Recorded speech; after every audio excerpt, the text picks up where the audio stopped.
We have come to resolution. The case is closed on the year 2023, and I figure I'd just talk about some stuff I experienced in 2023 because it'd be fun. I've done it in the past, but that was ages ago. I suppose starting with something like really simple and fun, 2023 is the year I fell in love with JRPGs again. I played Super Lesbian Animal RPG, Tales of the Abyss, Dragon Quest XI, and they're all wonderful in their own ways, but they all share so many things in common. Super Lesbian Animal RPG is a very traditional turn-based JRPG, but it also utilizes all of its tropes to say something completely new and fresh that no JRPG's really done before it.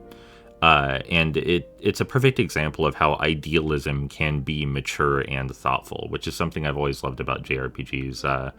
Tales of the Abyss, probably the best JRPG I've ever played. The gameplay's whatever. It's button mashy. It's way too easy. There was one fight where I just let the character stand still, and I still won. But the storytelling, the themes, everything is tied together so organically and meaningfully, and it taught me new ways to see the world, so you can't really top that.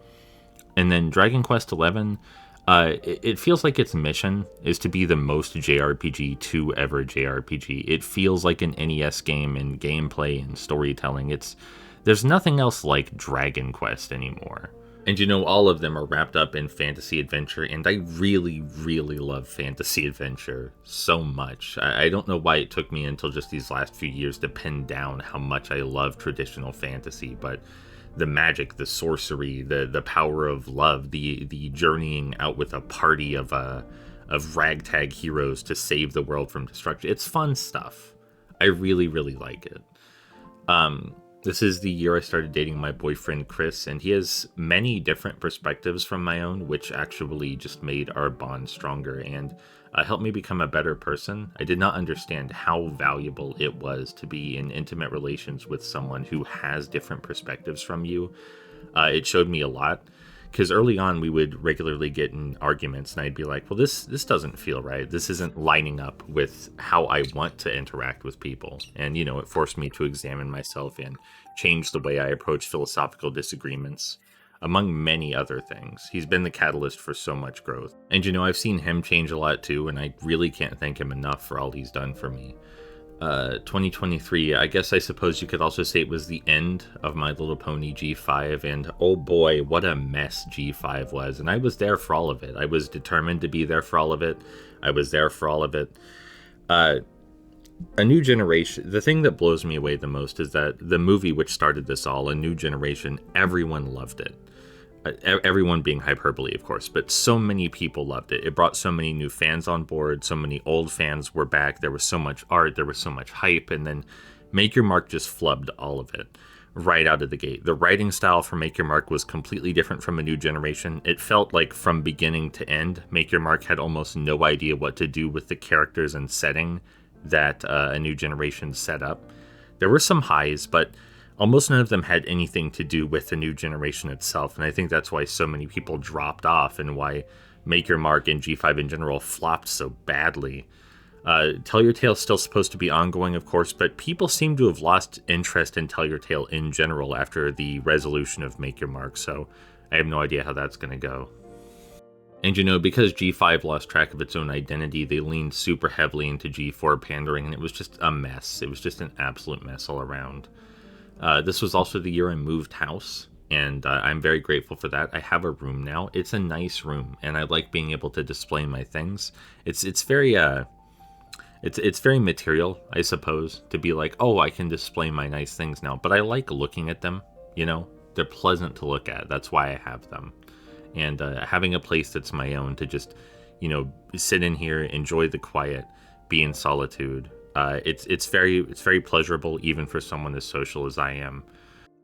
This was also the year I found my spirituality, thanks in no small part to the art I consumed. There was Tales of the Abyss. My boyfriend Minty played this druid character for our roleplay, which impacted me greatly. I came to understand that life itself is worth protecting, that existing as I am is enough, and I went out of my way to define my core personhood and just accept that, existing as a part of something greater is more than enough to justify existence. Power Rangers, there was so much Power Rangers. Oh my god, Power Rangers. Mystic Force, Samurai, Megaforce, Super Megaforce, Mighty Morphin.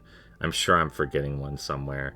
I watched, oh yeah, Dino Fury and Cosmic Fury. I watched so much Power Rangers, and it really reminded me why I loved Power Rangers to begin with. It's so shameless. That's just like Dragon Quest, really. There's nothing else quite like Power Rangers anymore in its sheer shamelessness.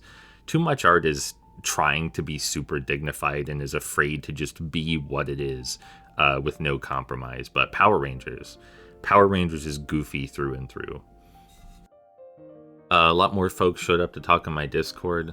And I talked more with some folks that were there a while. There's Stay Metal, Doe, Lucy. Lucy's a longtime friend. Nox, I believe, is what they call a real one. He's probably the closest Discord friend I have.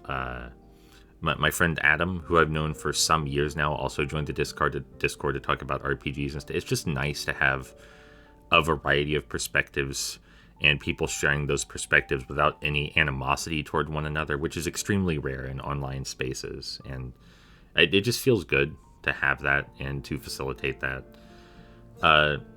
Lastly, I suppose I've changed a lot in this year, and introspection and growth are really hard. They're super hard. It's difficult to look at your behaviors, thoughts, and beliefs and analyze them for gaps in reasoning and trying to piece together how the person you want to be fits into reality itself. And it doesn't necessarily get easier the better you are at it, because when you're better at introspecting, the revelations just come faster. So perspectives start exploding in and out of existence around you rapidly. And in order to deal with that without collapsing, you need to have a well-defined core. You need to have an idea of who your center is, and that was also hard to define. Which is why I spent those 13 hours alone one day without any stimulation to figure out and cement who I wanted to be. That was wild. There's so many unique experiences in the world, and that sure was one.